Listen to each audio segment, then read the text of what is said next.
Tokozani, Magu, Namaste, Selbona, I see you and recognize the divine in you, in me, in all of us.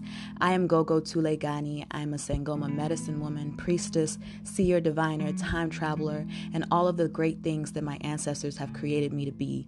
I am devoted to the ancient ways of the ones before me who were healers, wisdom keepers, who understood the stars, the warriors, and I am a keeper of the wisdom of the elements of nature. This audio series, Ancestral Dreams, Omens, and Prophecies, is a gateway or a sacred space to see our dreams as teachers and helpers for those on a spiritual journey by demystifying the ancestral realm, our subconscious, and to build bridges between our individual dreams and to share what fuels and inspires my work as an ancestral healer. Thank you for joining the journey.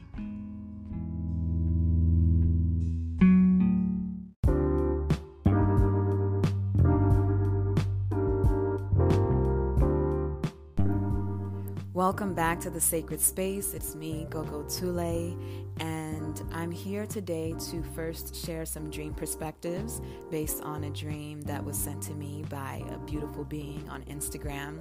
And then I'm going to go into this conversation around animal spirits, or what I guess modern spiritual folks call animal totems, deriving from the term that Native Americans used to describe some of their spirits.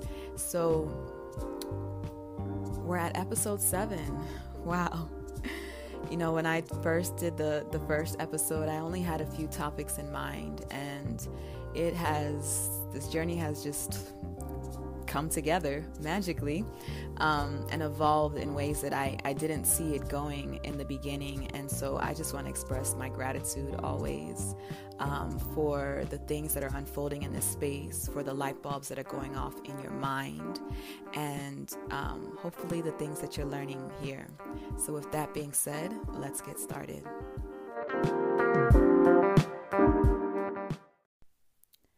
So this person writes, I saw a wound on my right foot around the inner side of the ankle area. The wound was open and round, and I noticed long white worms slithering away, i.e., it exited from the open wound. As I looked closer, I noticed another one was trying to exit, so I squeezed the area and it came out.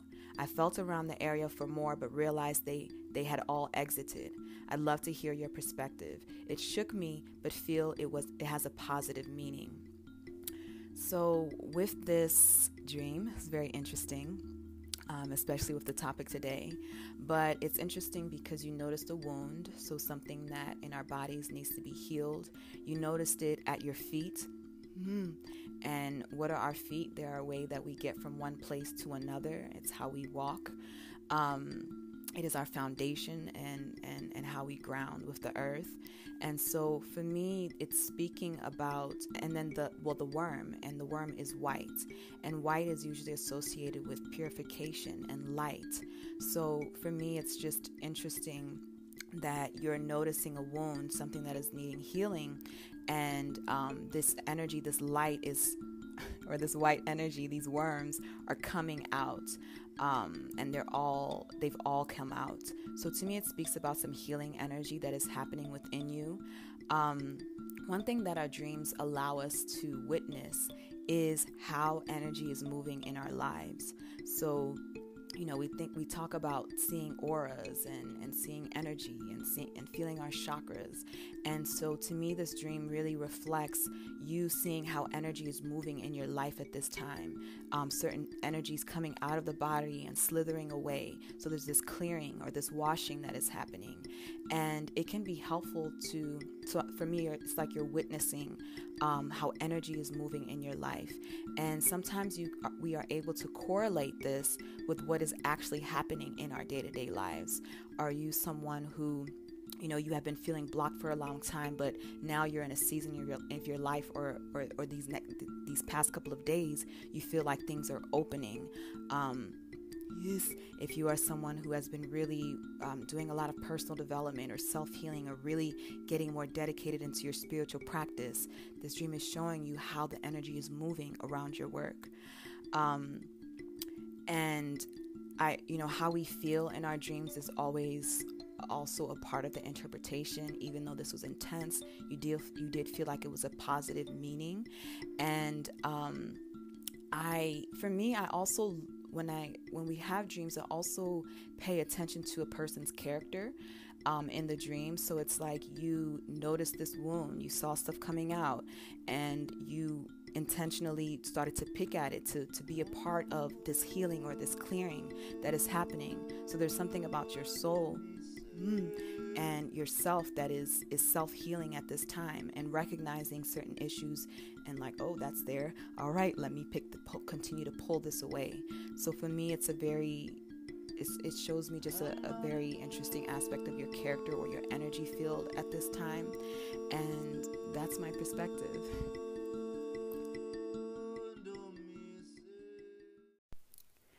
So this first excerpt that I want to share around animal spirits comes from a creation story.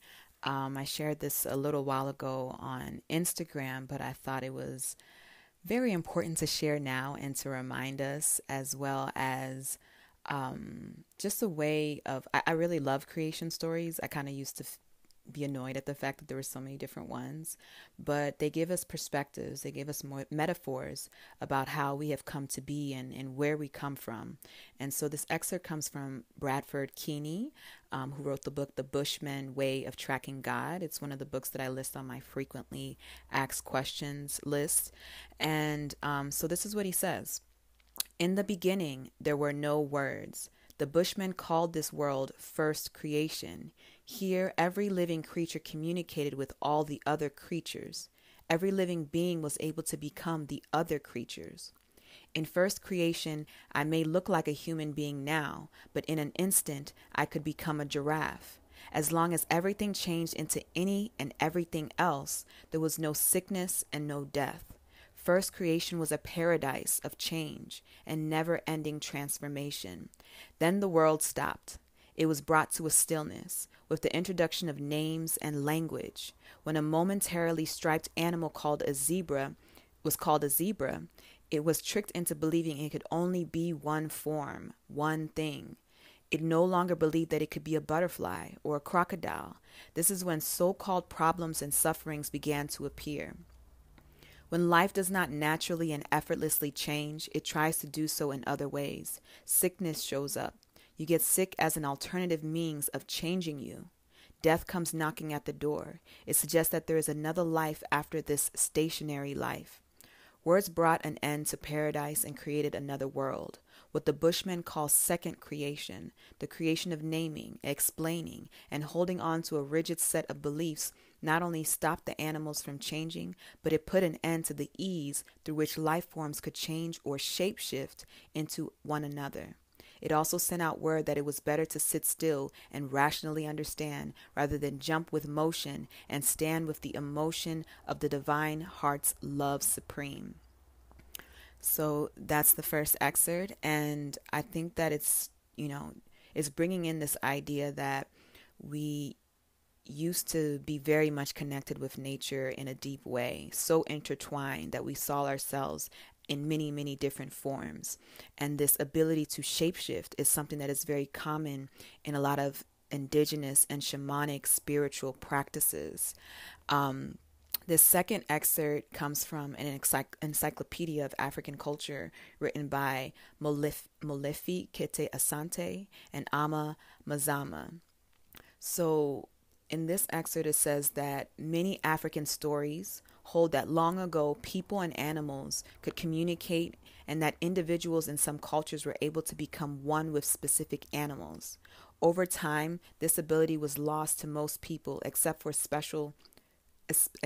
select specialists such as hunters, healers, shamans, priests, and priestesses. Although communication was no longer possible, reverence remained.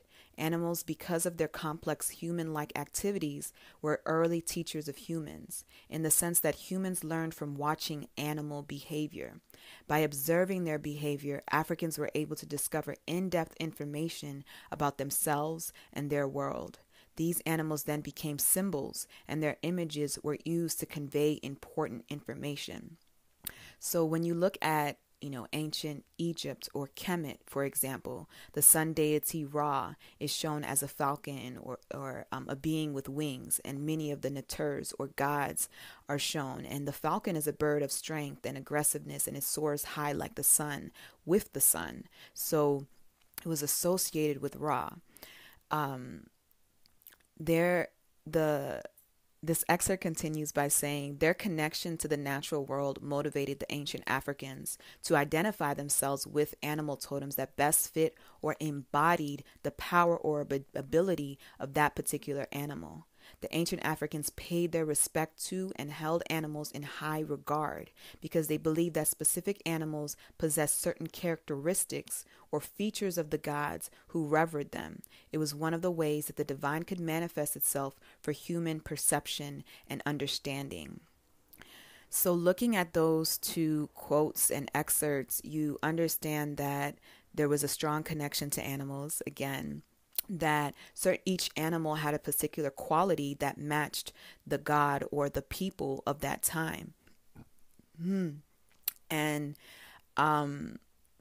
one of the ways that I understand this is that you even hear now in these days in Africa and in these indigenous spaces where families or clans or certain lineages have a totem or an animal spirit that they associated with themselves with. So there was an animal like a snake or like a rhino that was revered, whose qualities matched something about the way those people were.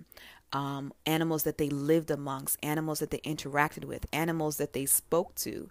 So what that actually looks like is you would see in more ancient or original times, and even now you see Africans creating masks that describe certain stories behind some of the animals or some of the spirits that they are associated with. You see them wearing animal skins, the leopard print, and showing that they represent the energy of this animal, or sometimes leopard print in general just signifies royalty. This is why you see in many African traditions, Native American traditions, many other traditions, headdresses with feathers and colors and beads and all of these things to represent the spiritual characteristics or the many different forms that spirit can manifest.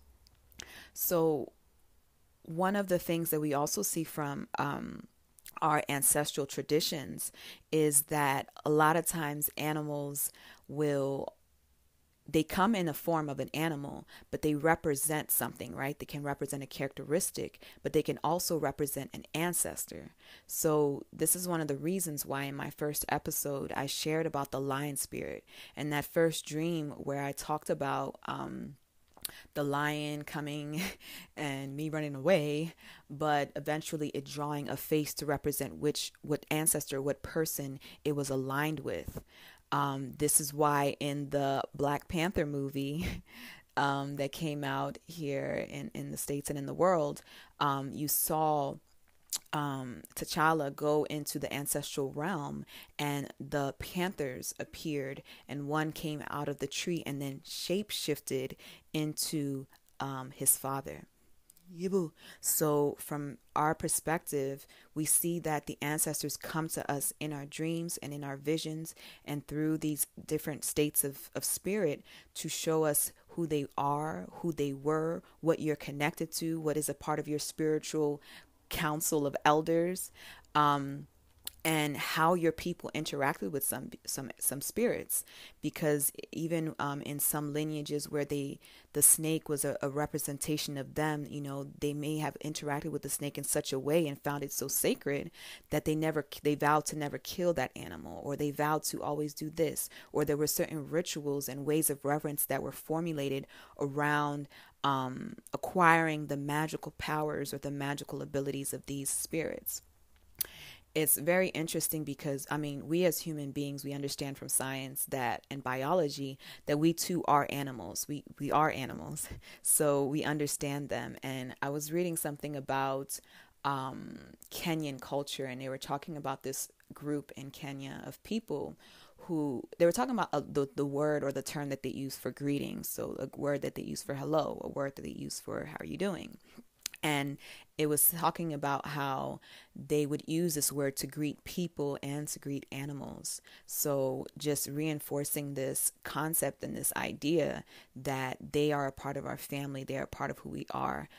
Another way that I have seen this manifest and that also exists is that in some of the Wiccan, witchy, pagan circles, they have this concept of familiars. I don't know a lot about this, but if you've ever seen like a witchy movie, the witch in the movie always has like a cat as their pet or their best friend that also speaks to them and helps them and always going on adventures with them. I even once like randomly, how sometimes you look for a movie to Netflix and chill with yourself. I randomly started watching this movie. It was like this European, what is the word?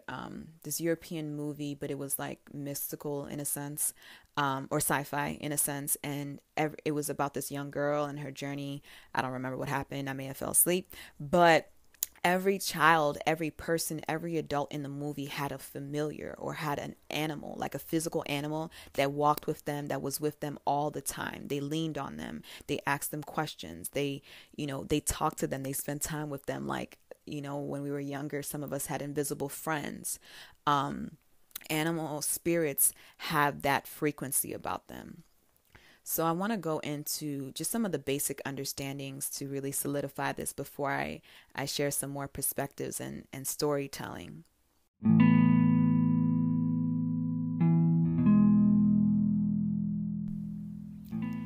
So because animal spirits have a powerful quality or a character or magical ability that they possess, they usually they're usually matching something about who we are or what we are meant to learn. So right now in a lot of spiritual communities, we consider animal spirits as a sign or an omen about something in your life. It can be a guide or an ancestor, or it can be a message that, okay, I'm only thinking about lions right now, but the lions represent strength and courage, and so the lion may be coming into your life at this time because you are needing to learn more around courage, that you need more confidence around the speeches and the motivational speaking that you do, or the artwork that you do, or whatever it is. They can come into your life to be a sign or an omen that you need to reflect, or, oh, this is a period of time when there's major transformation in your life. Kind of like snakes. Snakes generally represent transformation, kundalini energy, and things of that nature. So you may see a lot of snakes in a time of your life that is very transformative when you're having a lot of spiritual awakening symptoms, as well as the fact that, like, to me, when I look at animals, I always look at them from three perspectives. They are a reflection of me. They are a reflection of something that I need to know about myself. They are a reflection of something that my ancestral guides are trying to bring forth, or they are a reflection of something, an omen or a message that I need to understand at this time. Animal spirits can come and go. They say that we have certain spirits that are like our guide for us for, this lifetime. But many, many different animals can come. I doubt anybody, I have yet to see anybody that just has a connection to one animal spirit. One thing that is also generally understood, or maybe not, maybe it's new to you, but it is a spirit, much like all the spirits, really. When we think about spiritual guides and deities, sometimes some spirits come to just assist us with something, or if we have a certain petition, we go to a spirit that is really good with that. But with animal spirits, it's more common that they choose you more than you choose them. It's a connection. People also look at actual physical animals. So like when you see a butterfly, or a physical butterfly, or you see a snake, or you see this in this physical realm, they will associate the significance of that moment in time of seeing them as an omen and as a message. So you can see animal spirits physically with significance, and animal spirits in the dream or in your visions. one of the things that I want to share is that animal spirits were something that I really wanted to understand but couldn't quite put my finger on. And I laugh about it now because how do you tame an animal, right? But when I started on this spiritual path, you come across all this information like meditations to discover your your animal totem, and this, that, and the third. And I remember like way back in the day when Tumblr was like really, really popular, and I spent all of my time on there before getting on Instagram. But I remember following this person who had a page on there that always wrote her meditations and the experiences that she would have and the spaces that she would travel. And sometimes you hear about people always seeing an animal spirit, so it kind of created this expectation, but it didn't come for me that way. Like I said earlier, the animal spirits came when they wanted. They chose me in that moment of time, or chose to reveal themselves at that moment of time, and they did. On the other hand of the spectrum, I've given people, I remember a long time ago when I started life coaching, or spiritual life coaching, I was working with someone and I was just noticing certain things about them. And I said, you know what, you should try this meditation to discover your spiritual guide. And this person did it, and he immediately connected with his animal spirit. So they can come in different ways. The timing is significant. It also depends on how receptive and open you are. And one of the things that I just feel like is that it's when I would hear stories about shamans and how they could shapeshift into different animals, or how they could invoke certain spirits in them, it made it seem like there was this control, or this control is a strong word, but this ability to just invoke the spirit. And the animal spirits just didn't seem like that at certain periods of time. But they're always with us. And one thing that I've realized, or a perspective that I've adopted for now, is that, let's say, an animal, you do get revelations of an animal spirit coming to you, and they always come to you when you meditate, or they always, it's like this continual process for you. That's great. Good. But for example, if you do see animals in your dreams and it seems like it's like months and years until there's an interaction again, there's two reasons for that. One, let's say the lion spirit comes to you at a time where you need courage, right? And you're getting ready to do a presentation for work. You got to get up in front of all these people and speak and be courageous. Or you've been working on your music for years and it's time to now share it with the world. But for some reason, you're just not ready, and you retract and you don't post it, or you don't do that live performance, or you say, can somebody else do this speech? I don't want to do it. Then you are kind of like rejecting this idea of embodying the courage. And so I've noticed that some spiritual guides will circle back around at a time when we're ready to receive the lesson, or we're ready to embody that leopard cloth. Makhosi. And there's nothing wrong with this. It's just a matter of like relationships. The more time you spend with certain characters or certain people, the more you align with them. And animal spirits and other spiritual guides are like that you have to take the time to get to know them, to see what they're about. Even though there are different meanings and interpretations, like in this culture or in this spiritual path, the snake means this, and the elephant means this, and and there's all these books written about these definitions about the meaning of animals. Those are all cultural perspectives, so it's important to keep an open mind because you could read something about the snake that is common around all cultures, but when the snake comes to you in a dream, it's doing something uniquely different for you. And so be open to variations in these stories.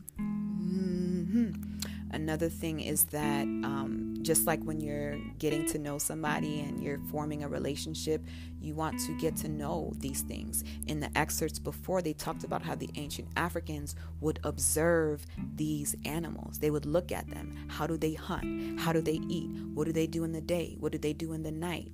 You know, if you're, someone that is a night owl, you have that nocturnal thing and you are very creative at night. Yes. Then, and the owl spirit is coming to you or something like that. You want to, because sometimes when we have certain things about ourselves, it's like we want to change it. And maybe you want to embrace that the night is your hour and that is a time for you to work on your creative projects. And just things of that nature. So it is common to create and engage, just like we talk about creating altars for our ancestors. You can create rituals or practices that are common for animal spirits, spending time in the places in nature where they typically found, learning about the biology around this animal spirit. Some people will donate and dedicate their lives to dolphins and things of that nature. Whatever form of reverence that is coming to you and resonating with you is important and good and significant.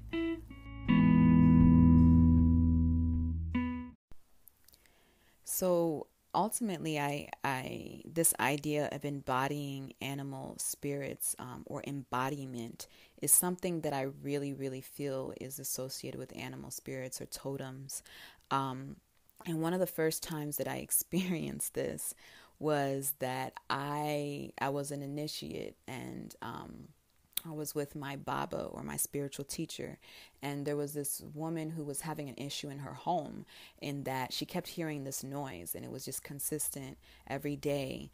And she just started to get this sense that there was like a ghost or some type of spirit that's just in the house.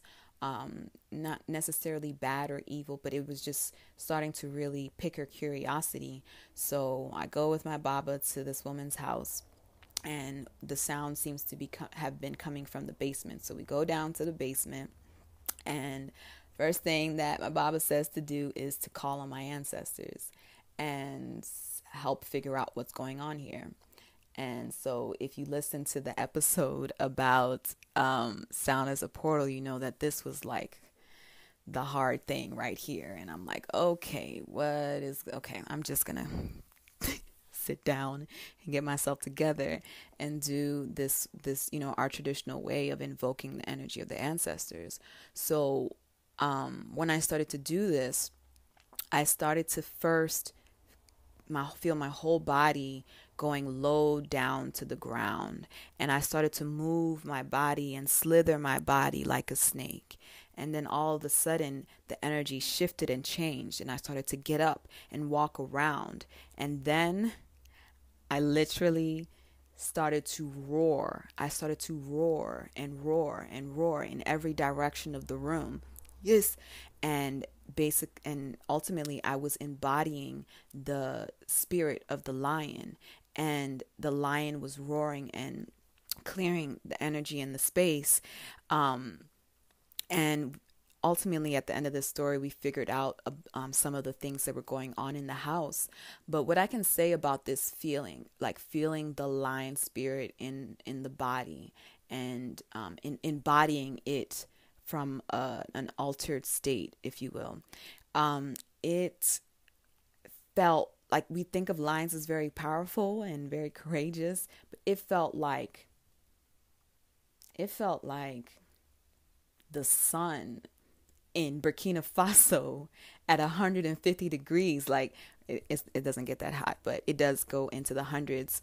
And it just felt like this light or this surge was coming from high above and beaming in my body.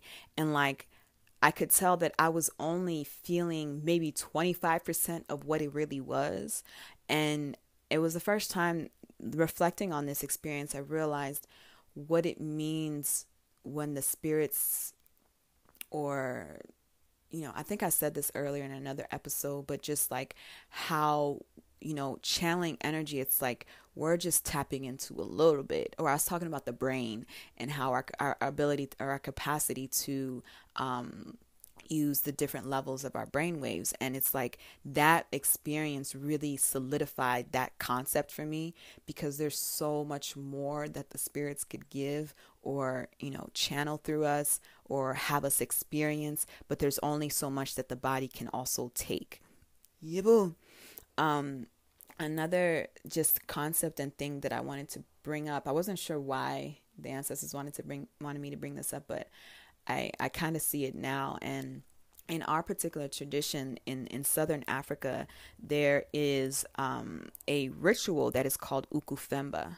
And ukufemba is a way of sniffing out problems. So in the modern world, you would call this depossession.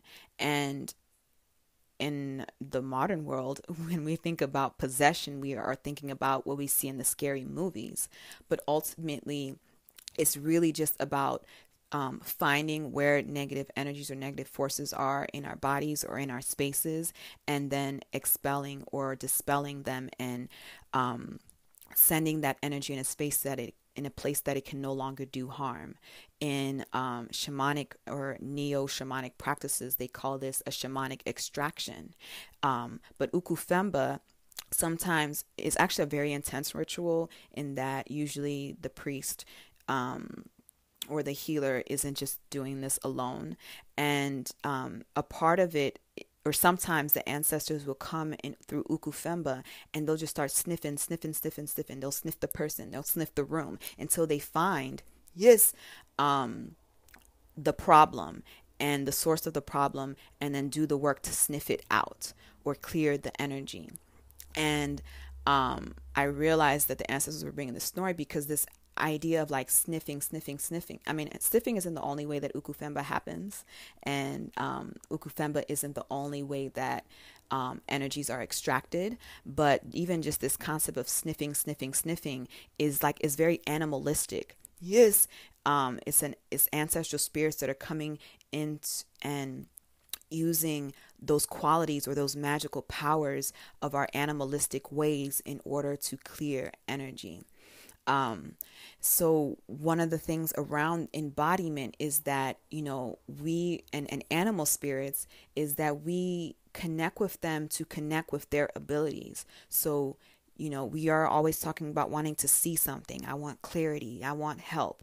As you may have a guide or a connection with a bird, with a hawk, with an owl, who's able to fly high above situations and see things from many different perspectives. Or you may even have, there's so much that I could say, but you can call upon or ask upon your spiritual guide that comes in the form of an animal to help you see things from their perspective, to help you create things from the ways and the magical properties that they have. And I'm like trying to choose my words wisely here, but to me, it's a space to just explore. It's nothing to force. I'm more so sharing these things for you to understand the context and what's possible. A lot of times when we first experience animal spirits, it feels scary, right? When I talked about the lion dream in episode 1, I was scared of the lions and I ran. A lot of times when people share their dreams to me around snakes, they all automatically assume that it's a negative thing or a negative force that is coming in. And so I have two things to say about that. One, sometimes it's just scary because we are so out of our animalistic comfort, right? We didn't grow up on a farm. We didn't grow up in the jungle. And so when some of these spirits starts to come in those forms, it's just like shocking to us, especially if it's excuse me, especially if it's not an animal that is like a dog or domesticated. And so my guidance here is to not always just assume fear. And over time, you will notice that your relationship with these beings, once you get used to it, shifts and evolves and changes. Second thing that I want to say around this is that animal spirits, just like all spirits, have a light and a shadow side. So you may have a dream where,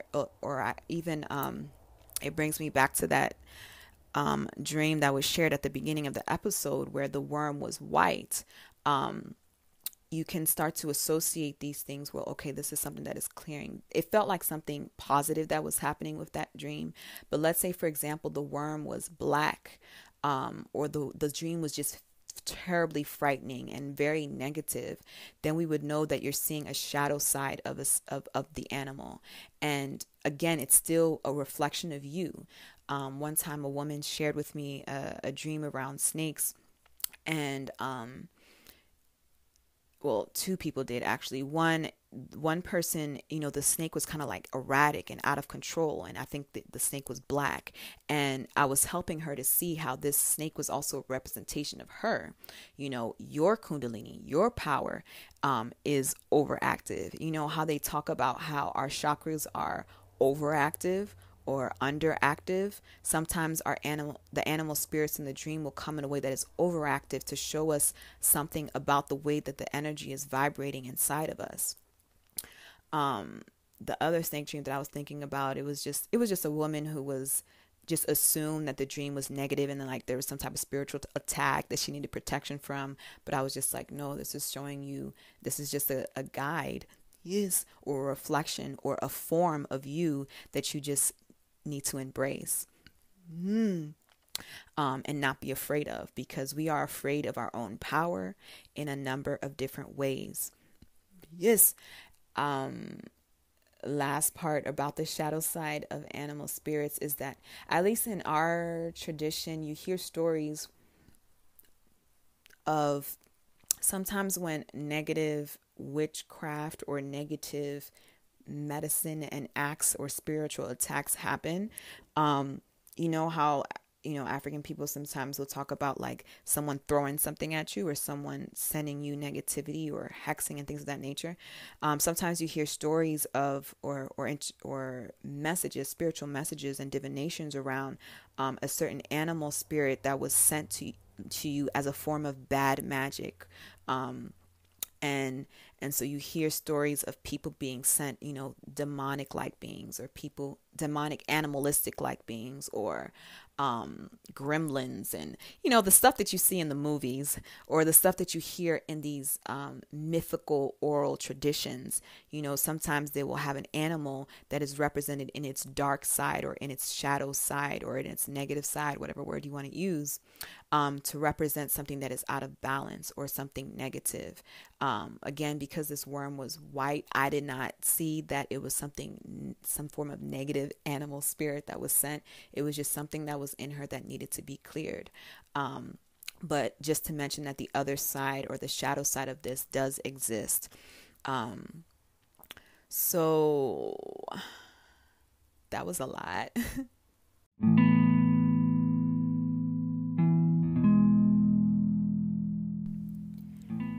All right, I want to close this section about animal spirits by just mentioning some things that I've noticed personally with animal spirits, because I talked a little bit about, they would come, they would show up here and there, and I was trying to grasp and hold on to them, but they were doing their thing. But along the journey, I just noticed certain things that made the things that I'm sharing just very true. And in modern shamanic circles, they use this term called power retrieval. So it comes from this concept of soul loss, that when we experience certain pains or traumas or negative experiences in our life, that certain aspects of our soul check out, and it's like, I don't want to be here for this, and so it goes somewhere else. Certain fragments of our soul, because the soul can't just leave the body and you still be alive, but it's a metaphor. And so when we're doing healing, we are any type of healing. When we're removing negativity, when we're removing blocks, when we're removing illness, it creates space for certain aspects of our power to come back, for certain aspects of our soul to feel at home in the body again. So there are these terms of soul retrieval and power retrieval, and rituals and ceremonies that are done to focus on this as well. In terms of power retrieval, they associate it specifically with animal spirits. So because we have this disconnect for a number of different reasons with the spiritual realm, there are certain, just journeys that we can take, or energy healings that we can do to bring back the magical powers or the strong connection that we have with certain animal spirits. And I bring this up because one of the things that I experienced was, we talk about waking up. So you wake up, you become aware of who you are, or you become aware of the spiritual realm. And one of the things that I've experienced is in the process of me waking up, I have seen certain spiritual guides wake up inside of me. So not only this concept that like we're asleep in this world and then we wake up, but I have seen certain guides or animal spirits. I don't know if seen is the right word, but I have felt certain animal spirits at significant moments of my life, significant now looking back, where there were just these activations that happened, and I felt them literally like from a sleep state to a waking state. And then now, yes, those energies have been with me since that waking up, right? So I say this because I had an experience where I felt, I had a dream first. I had a dream about a particular animal spirit, and in the dream, the animal spirit was just sleeping. It was sleeping in nature. And then a week later, I was a part of a ceremony. And in that ceremony, in the ritual, I felt the energy of this spirit. I didn't see it, but I felt it, and I knew which animal it was. And I felt it waking up. And then I started to, how, different animals have different ways of breathing, or different breathing patterns that are different from human ways of breathing. But as this energy woke up, I felt like I was breathing in this world for the first time as my animal spirit, or one of my animal spirits. So a part of the activations and a part of the waking up is doing the work, or just walking this journey in life. And sometimes we just have spontaneous activations. And these spirits waking up is a part of what I experience with animal spirits. Another thing that I want to mention is that there was this animal spirit that was coming here and there, and I was just like trying to figure it out. What do I do to connect with the spirit, or what kind of little ritual can I create to connect with the spirit? And I was just doing some random research, and this particular spirit has a sound that this particular animal has a sound that it makes that like even scientists have researched. And so I was just reading about it, and I just had all of these epiphanies in my mind, and I was inspired to fall asleep listening. I think I mentioned this in another episode. I don't know. I can't keep track of what I said when anymore, but I may have mentioned this before, but it's coming to me again now. But I was inspired to just for like days and weeks to fall asleep listening to the sound of this animal. So some of you may listen to nature sounds and things of that nature. And if there's a certain sound, going back to sound as a portal, that are associated with an animal spirit, sometimes we're not able to go in nature to where some of these beings are. But listening just to the sound of this animal produced dreams and produced visions and produced experiences for me to continue to understand what their power is that is inside of me. Yibble.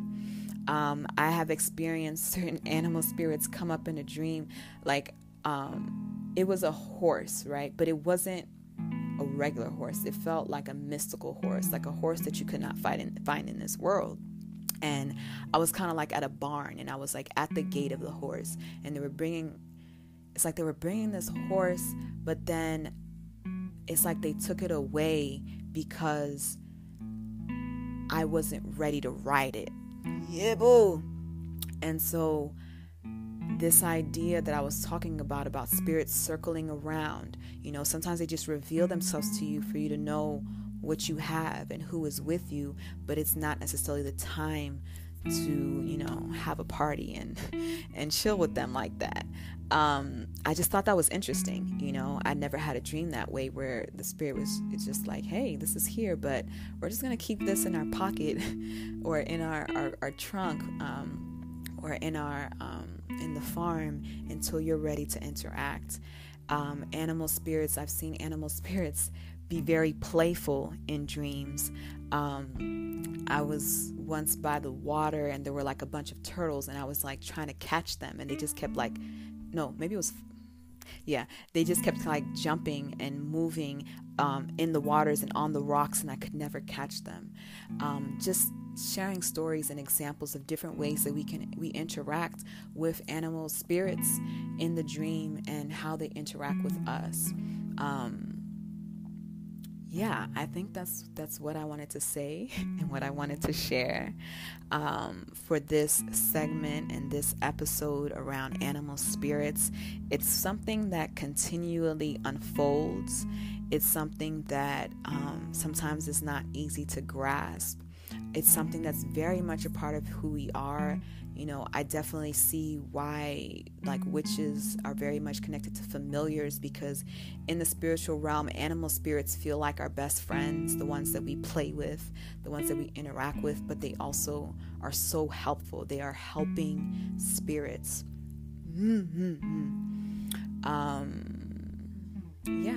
That's what I wanted to share.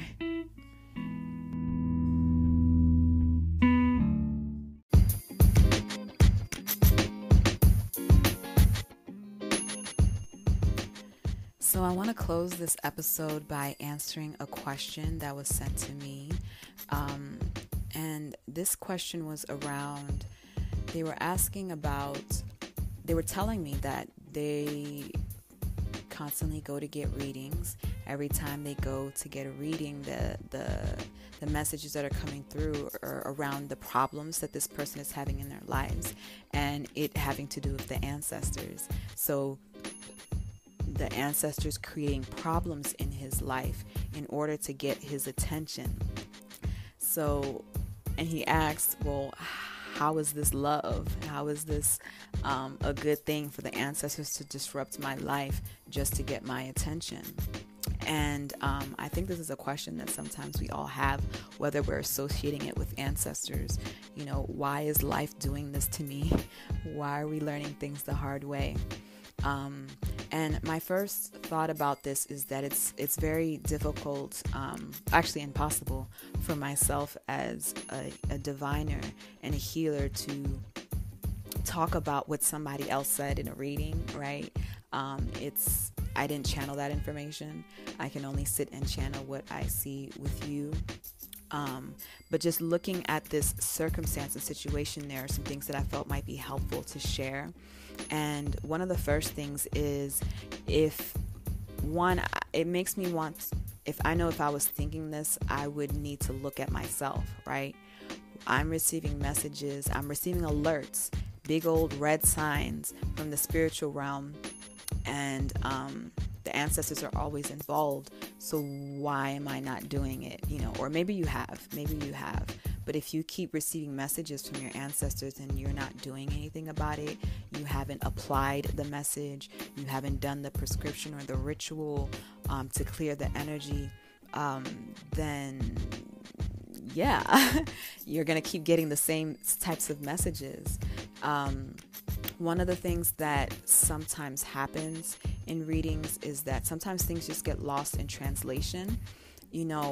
One of the things to understand about us as seers or intuitives and diviners is that we are interpreters of the spiritual realm.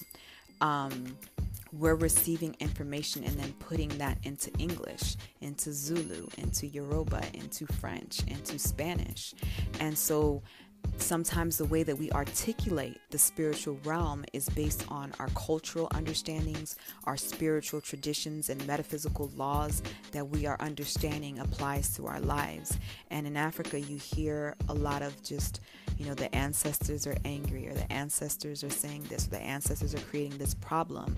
And it's just helpful to keep in mind that these things are often metaphors. They're interpretations.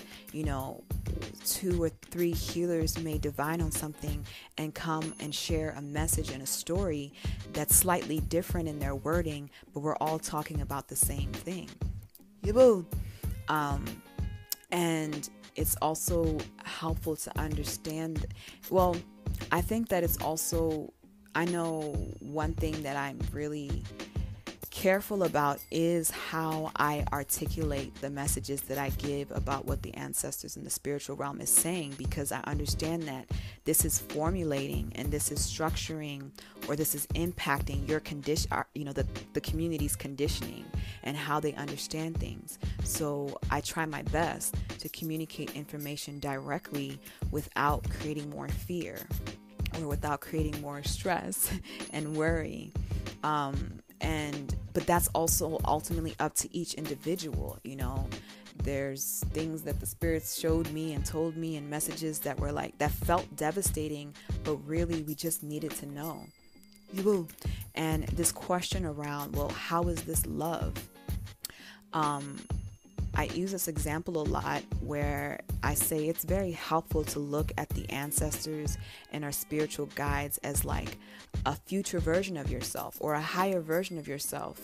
When you think about when you were 16 and 9 and 12 and the things that you know now that you wish you knew then, they are like that. They can see. Maybe they're not the ones that are creating the problem, but they can see the source of the problem and where it came from, and thus they're bringing it to your attention.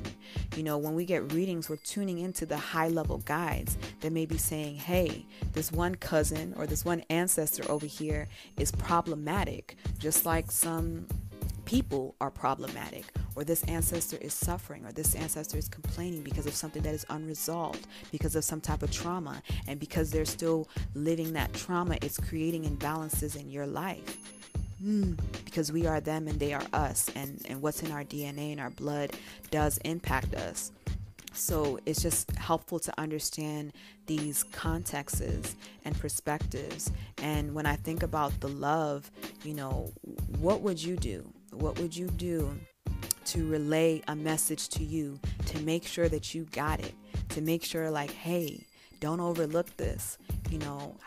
What lengths would you go to get a message to you, to make sure that you can have a better life, so that you can be more successful, so that you can finally help all of the ancestors or beings or energies in this world that need to shift. I think that ultimately that is the most important thing, because the ancestors definitely love us. They love us more than we can understand sometimes. And they want the best and the highest, and the betterment of the community. They're concerned about more than just you, or that one family member. So they like to be involved. I hope that makes it clear for everyone and offers a perspective that is helpful on your journey. Thank you so much for listening to this episode. I hope that you enjoyed it, and I look forward to connecting with you again soon. Peace.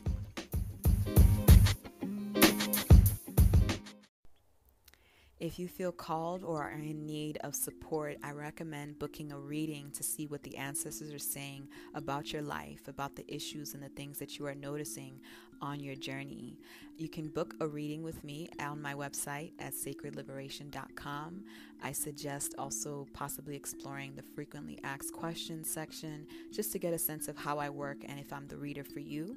You can continue to find more information about ancestral healing through my blog, through Instagram, or my YouTube channel. And again, if you would like to submit a dream, a vision, or an experience that you've had that you would love to hear my perspective on, feel free to send a message on Instagram or through WhatsApp in the number in the show notes.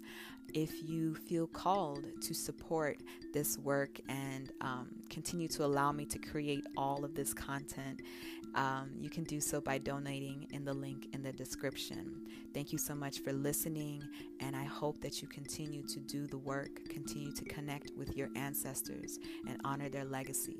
Thokozani.